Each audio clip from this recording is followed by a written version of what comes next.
Let's figure this out.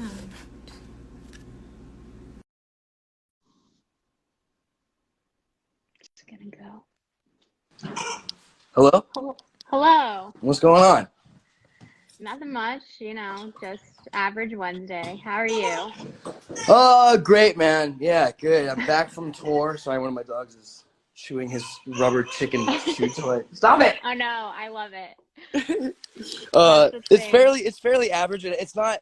I've been on tour, so this is like my second day back. So it hasn't been average. Most of my average day, Wednesdays is waking up at a gas station and starting another 12-hour drive or something like that. But Yeah. now I'm home. I had breakfast with my girlfriend. And now I'm hanging outside with my dogs. It's great. Now you're just chilling though, right? Yeah, Because you're on tour. How was that? tour was great, man. It was brutal. There was a lot of driving and a lot of work to be done. We didn't have a crew. It was basically me, my drummer, and then my tour manager, and then our crew guy. So we didn't have much of a helping hand. So we were the ones doing all the work pretty much. But that's the way we wanted it. Yeah. One of the things I was most excited to do on tour was just to work my ass off. Sorry if I shouldn't say ass. But it was great. It was some of the biggest crowds I've ever played to, mostly sold out shows. And it was a lot of fun. And this was your first time performing these songs, right? It was, yeah. I had a couple of songs that I played off my old EP. But for the most part, this whole Drugs album EP was the first time me playing these live. And it was great, man. The kids loved them. There were a lot of songs that I wasn't expecting to be like the highlight, but a lot of people knew a lot of the songs I didn't think were going to be like the majority of the consensus of what people liked, So How is that though, writing this and then putting it out and then performing live, the process? What's your favorite part about it? yeah, I think honestly, I love writing music and being in that creative space and being in the studio. That's one of my favorite things to do. And it never trumped releasing music. Like releasing music, I can live with or without. It's the writing that really is awesome for me. But then also getting able to perform it is like the second best. It's like there's something really magical. As goofy as it sounds, magical that happens when like kids are singing your lyrics back to you that you wrote and you spent a lot of time on, and it's really interesting and emotional. Like if you kind of sit back and really take in the whole moment of everybody singing the lyrics that you wrote and like took time to write and thought out.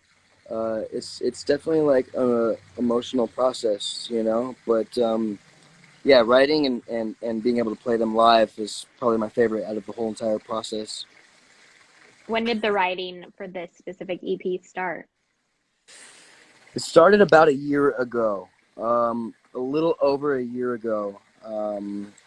It started just as so I'm with a record label called Big Noise Music Group, and I've gotten really close with them and the people who run it and the producer over the years, and we were ready to start recording again. So it came about just as any other like recording process. It was going to be normal, but at the same time, I was becoming sober, for the first time. So I didn't really plan to write about sobriety. It just sort of happened because that's what was happening in my life at the time. So yeah, we started recording this album about a year ago. And there's a lot of unreleased songs that I'm probably going to hopefully release at some point, but it just didn't work with the whole sober concept of the EP, So I'm sitting on a few really cool ones that I might release at some point. Did you go into writing knowing that this was going to be a solo album? I didn't. No, it was originally going to be Five North again, but halfway through it, I kind of realized that like it felt right. There was COVID going on, and I was basically a solo group. Like my drummer was Yeah. stuck in Australia, and my bassist started a new career, so I was kind of just like writing music alone. And it just felt right to I don't know. It just felt right to do the solo thing. Also, my name has more of a following than I think any other band name I could think of, unless I call it Blink-182, 'cause I can't do that. Um, You did get Travis Barker's name I on there, did, so I did get Travis, so mhm, that was awesome. Yeah, so I didn't really know I was gonna go solo. It just kind of felt right. Like I follow my gut mhm, a lot when it comes to everything in my life, especially with yeah. music. Um, and then I also had some advice from Fem, who said that I think it's a good move, so I took it. Do you find it harder or easier when you're like writing something so personal? Um, I've always been one to try to be really transparent with what I do, whether it's writing or being on social media or being in an interview. Hmm. I've always tried to kind of just like tell it how it is through my eyes. So it's never, it's never hard to be brutally honest with my lyrics. I enjoy it. I think a lot of people do that, but I always think there's more room for people to be extremely honest in their lyrics, especially when it's something that is really like heavy and that people can relate to and hopefully help move people past. Like this last tour that I just did, I had a lot of people coming up to me after the shows and saying how much they related to my new album and the Hmm. lyrics and the content. And I forget about that. I forget about that whole process that people are gonna like be feel related to the stuff that I'm writing about. I mean, it's definitely one of the reasons why I want to do it in the moment, but I just kind of forget that other people have this story and can take something from it. So, yeah, I love it. Yeah. And being on stage with the emotional reaction from the crowd, does that affect your performance as well? It has in the past. So this is this time. So I normally play pretty punk rock. Like Hmm. it's just we set up our guitars and drums and that's it, and bass. But this time around, we had in-ear monitors so that we could hear ourselves, Yeah. um, and then also hear all the tracks. Like we had 9 backing tracks because I didn't have a bassist with me. It was just me and a drummer, and so there was a lot of stuff on the actual album, like background vocals, bass, other guitars. That we wanted to help fill out the sound to make it sound as Hmm. close to the recorded version as possible. Um, but it was a different process for me because I had these in-ear monitors in for the first time and I couldn't hear the audience. So there was some moments where I was like, are they enjoying the show? And then like I watched the videos later and they're like screaming along with the lyrics and Hmm. really loud, but it was a bit of a disconnect. So I'm still trying to figure Yeah. that out. Like when next time I do it, I do think the in-ear monitors are necessary, but I want to try to maybe take them out every now and then so I can Hmm. hear what the audience has to say or something like that.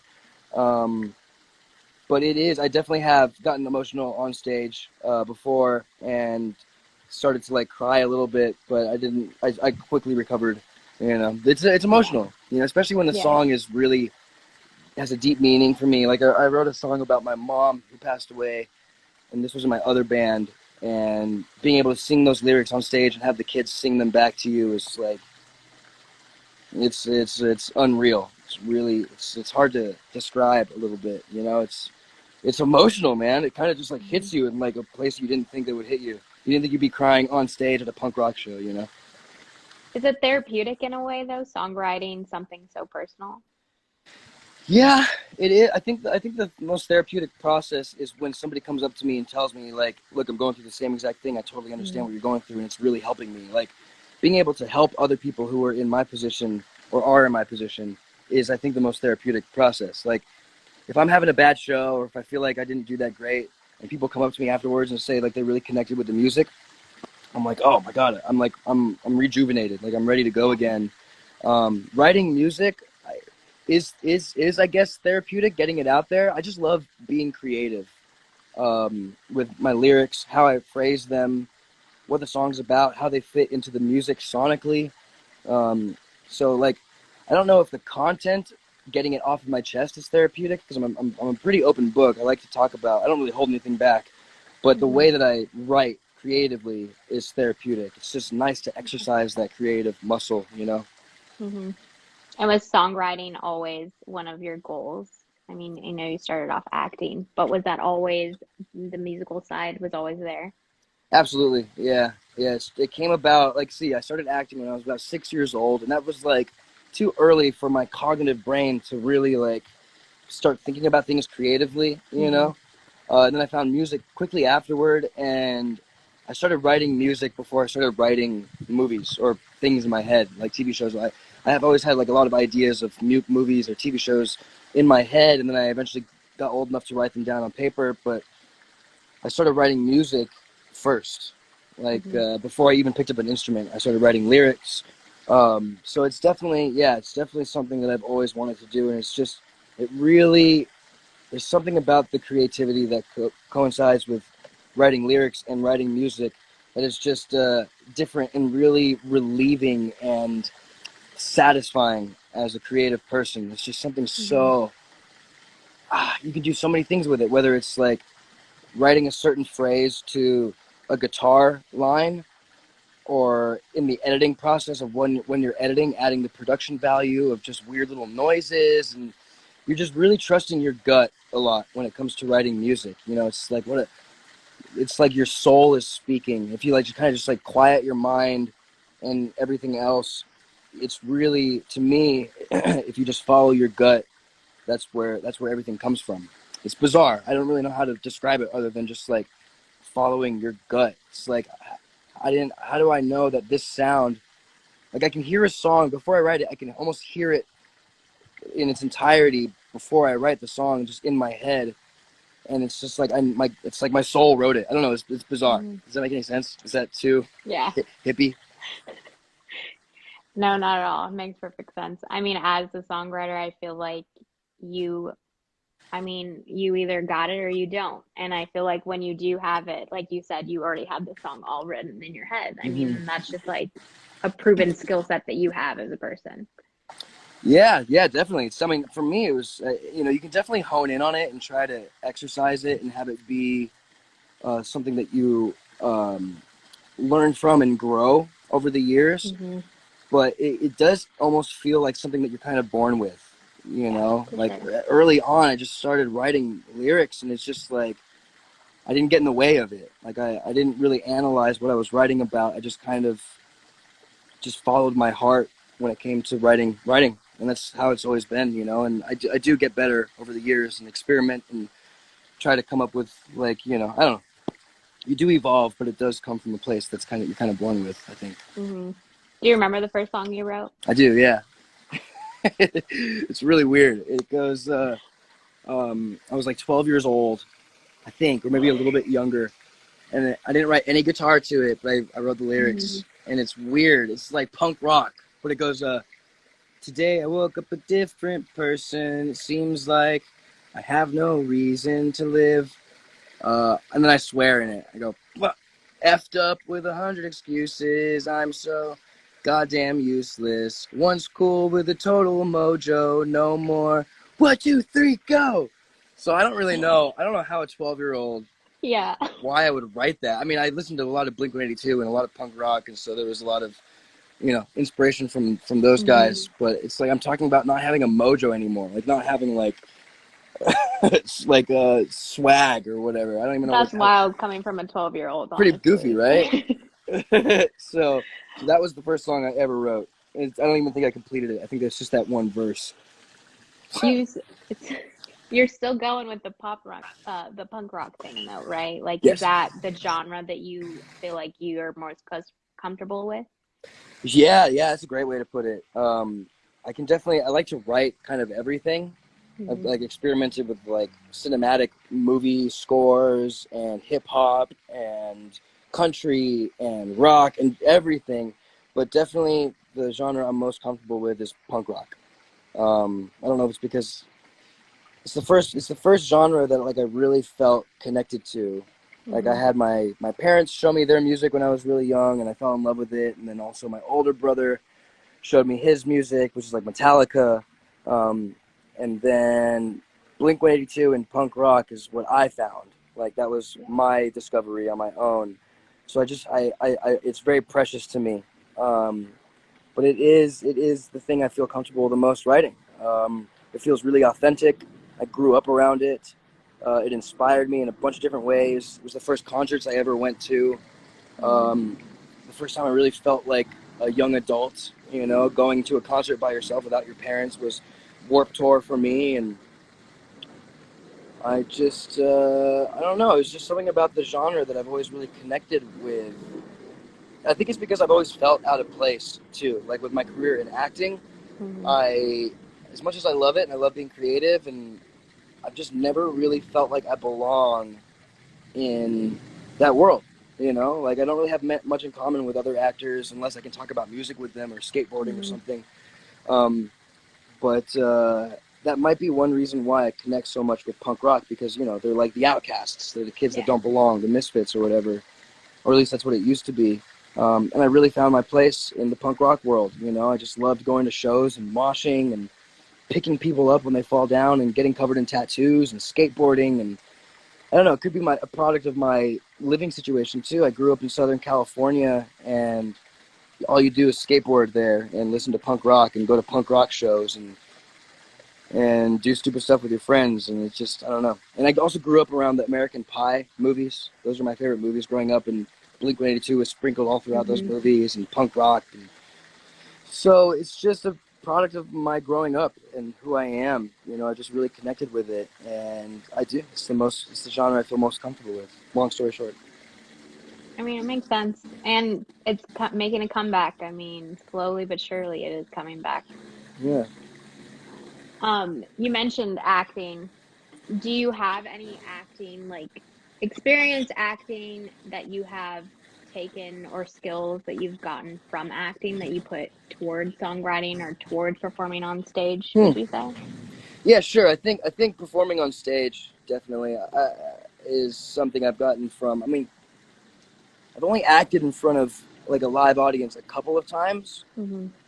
but through acting and the popularity that it brought me, I was always in front of like massive audiences, like Yeah. 4,000 people or more, um, through like my TV show, like Teen Wolf.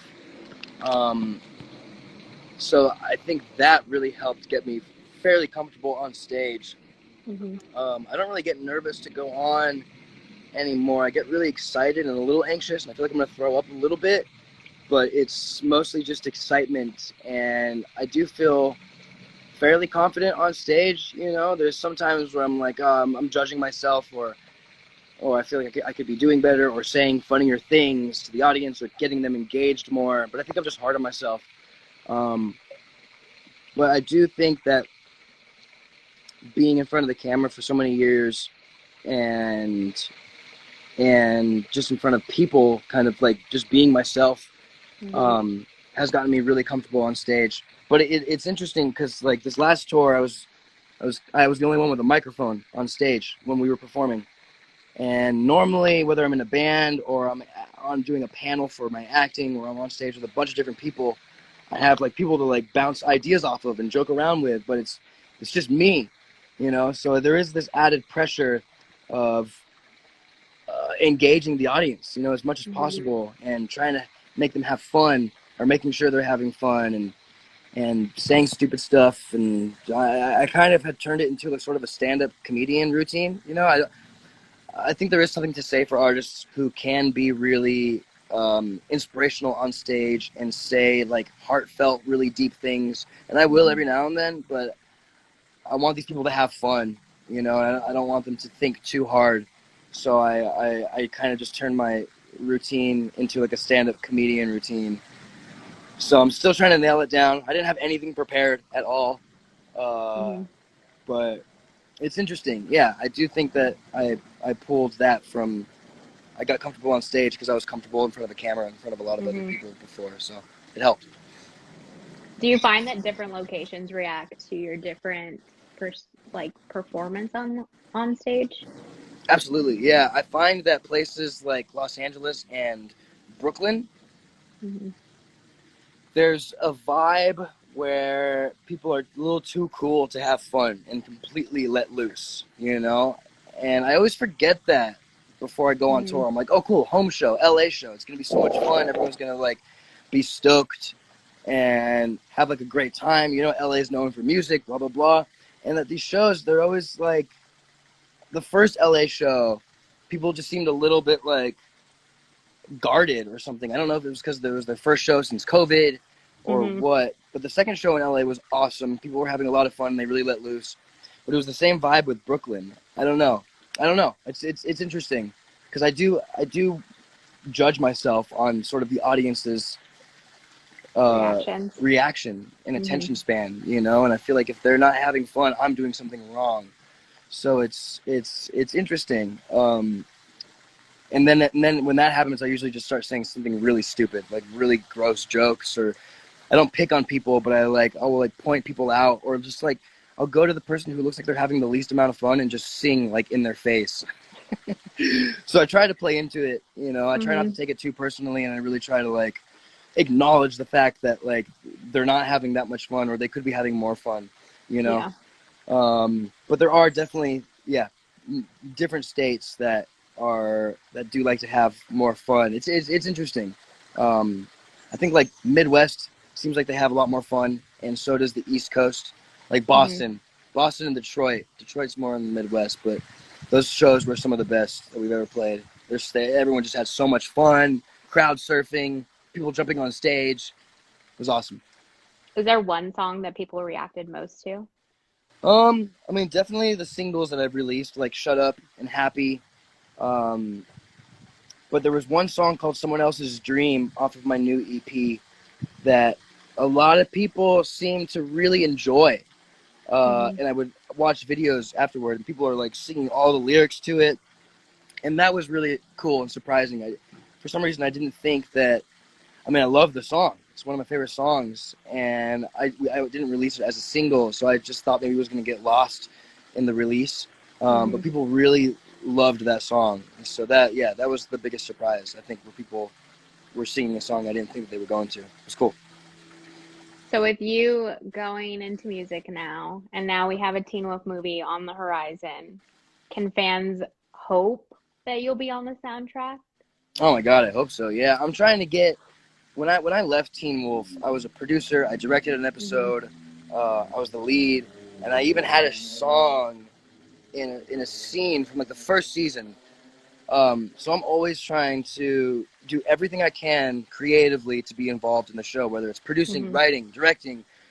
Some have music involvement. I always wanted, so that's always my intention. If it doesn't happen, it's because something went awry, you know. Yeah. But to the fans, I want them to know that like I'm always gonna try to have every single piece of me in Teen Wolf in some way, one way or another. You know, that's just Hmm. I'm not very. I'm satisfied if I'm not like that, but I love doing everything. I love Yeah. it doing it all. You know, so that's I definitely want a big piece of me in the show, not just acting, but I would love to have or just write a song for Teen Wolf. You know, Yeah.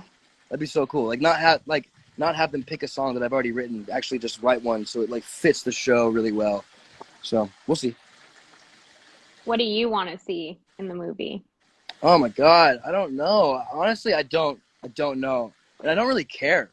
Like I know that however it's going to be written is going to be awesome, Hmm. but I'm just excited to play this character again. It's been I don't even know how long, 5 years since I've played this character, and I miss him. I love him, and I think what I'm most excited for is to see them age. You know, last Yeah.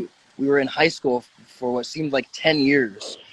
You know, I was Yeah. 18 when we started the show, and I was 25 when we finished. My character was 15 and then 18. So the time gap, it was only 3 years, but for me, it was like Hmm. 10 years. Um, so I'm excited to see them age and get out of high school. High school was such a character in itself on the Yeah. show. So I'm excited to see how it's going to be without that sort of character of a school involved. You know, it'll be Hmm. interesting. Yeah, because it's no longer going to be a teen show, Yeah. right? But do you think it'll still have those same underlining elements of that people loved about the show? Absolutely, yeah. And I think what really carried the show were the relationships, mostly between my character and Dylan O'Brien's character, Styles. Hmm. That's to me what really kind of carried the show and what made people fall in love with it. And then we got to have a lot of fun on top of that with like the supernatural element, the romantic element, the horror. I think as long as we have the element of a really great relationship, whether it's friends or romantic, then everything else kind of falls into place. I hope. I have no Yeah. idea what it's about. No, not even a guess. No. Have no idea. I just think that we're gonna be older. It's really all I know. I Maybe mean, I maybe we're gonna hope be younger. Maybe it's a prequel. it's a prequel Yeah. before he became a werewolf. Yeah. Yeah, exactly. It's just called Teen.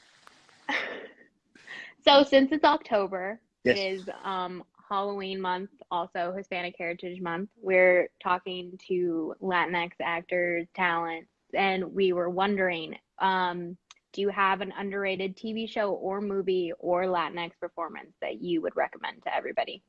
Oh my God. Well, Selena. I don't know if anyone saw Selena. Do I have one personally that I did? Or No, just that you find yourself going back to yeah, time and time Selena. again. I loved The movie. the movie and the new TV show on Netflix. Have you seen it? I haven't seen the show. I've Oh, it's seen the so movie though. good. And also, I'm biased I because was like, isn't your brother in it? my brother's in it. He plays Okay. Selena's boyfriend, but they do such a good job. Um, so like for me, I grew up in Santa Clarita, which is a little bit north of Los Angeles, and at the time it felt predominantly white, like a white neighborhood. Yeah. So I'm half Mexican, so we would go to my grandparents' house in Fontana all the time. But I lived this double life. My grandparents' house was very Hispanic. Uh, we listened to mariachi music, and my grandmother made menudo, and we would always go there for Christmas. And there were these huge parties that they would have. Everyone was screaming Frank Sinatra. Frank Sinatra was a big person in my grandparents' lives for some reason. Um, and it was just this real cultural Latin experience, but then I Hmm. balanced it. I didn't mean to balance it out, but like I also had this other side of me, and I really felt like they did a good job in Selena, kind of giving a voice to. I know they were full Latino and everything, but they grew up in Corpus Christi, Texas, Hmm. and it just felt like it was this mix of heritage, Mexican heritage, and then this American culture also.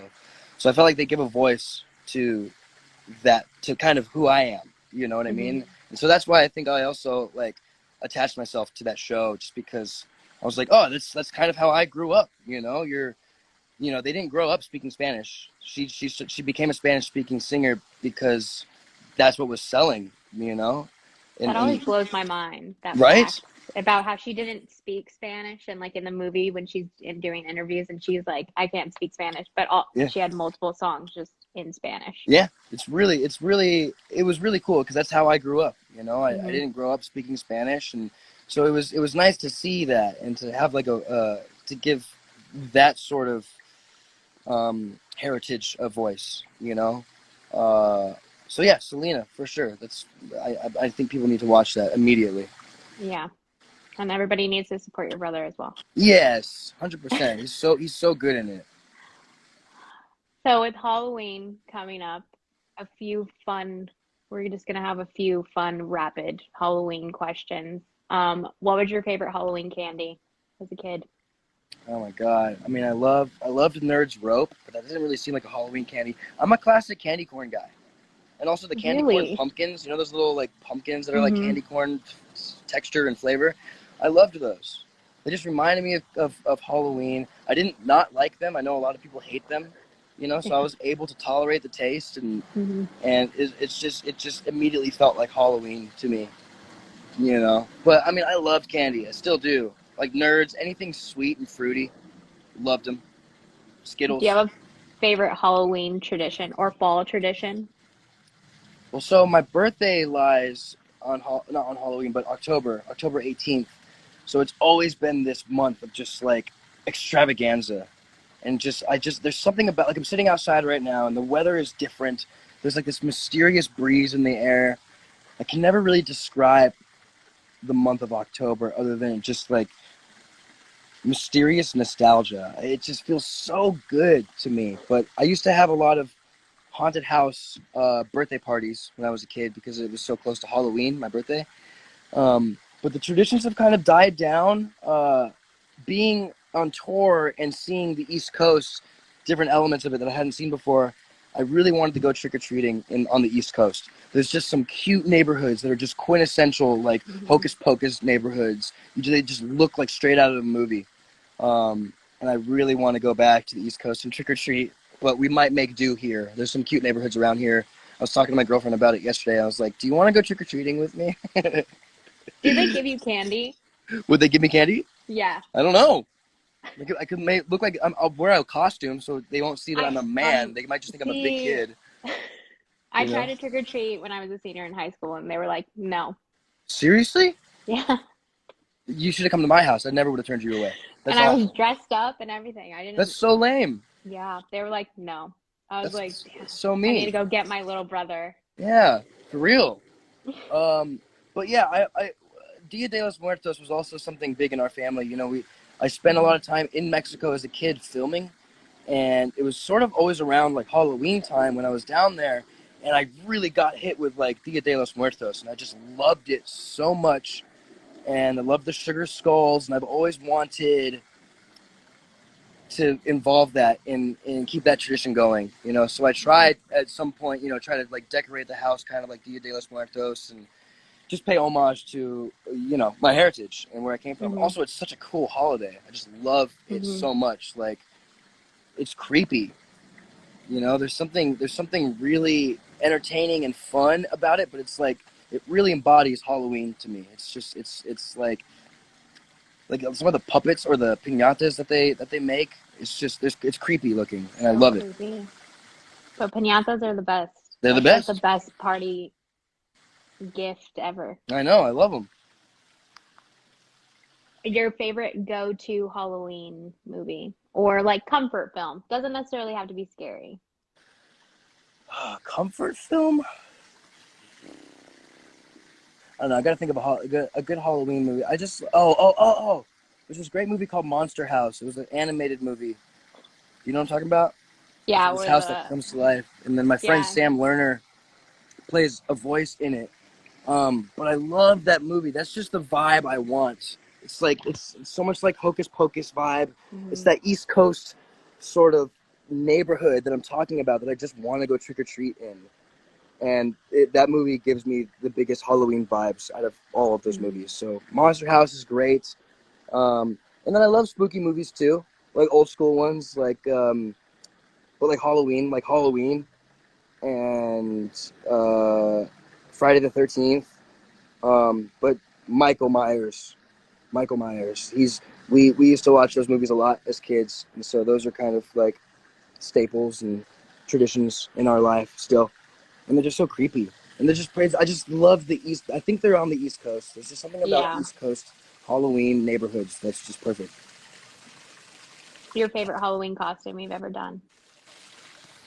I was Tom DeLonge one year, which I was really proud of. Really? Um, but this last Halloween, what happened? I was I went to go surprise my girlfriend, and I knocked on her door, and I put a sheet over my body, and I just cut holes for the eyes, like Hmm. Charlie Brown, like super classic Halloween. Yeah.